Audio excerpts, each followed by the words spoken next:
बार बार क्यों टोका जाता महिलाओं को, उसके पीछे कारण है। आप सोने की भांति हो। वो कहती हैं कि पुरुषों को भी टोकिए, ये भी तो शॉर्ट्स पहन करके गली में वॉकिंग करने के लिए चले जाते हैं, हमें ही क्यों टोका जाता है? तो ध्यान देना, इसके पीछे बहुत गहरा रीजन है, शायद आप समझ पाओ। पुरुष एक लोहे की भांति है, लोहे से तुलना की गई है पुरुष की, लेकिन महिला एक हीरे की भांति है, एक गोल्ड की भांति है, सोने की भांति है। आपने देखा होगा, आप यहां से बाहर निकलेंगे, लोहा आपको कहीं भी पड़ा मिल जाएगा।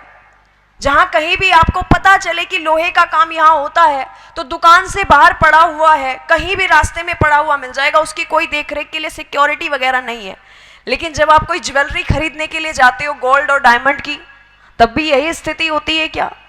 कवर करके रखा जाता है, और कवर ही नहीं, ओवर सिक्योरिटी में रखा जाता है। साइरेंस यूज हो जाते हैं जैसे ही कोई टच करता है।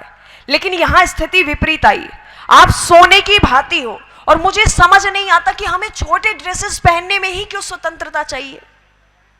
हमें पढ़ने के लिए स्वतंत्रता क्यों नहीं चाहिए? हमें बाहर निकलने के लिए स्वतंत्रता क्यों नहीं चाहिए? हमें कुछ अचीवमेंट्स लेने के लिए स्वतंत्रता क्यों नहीं चाहिए? क्या छोटे कपड़े पहनने से ही स्वतंत्रता मिलेगी हमें?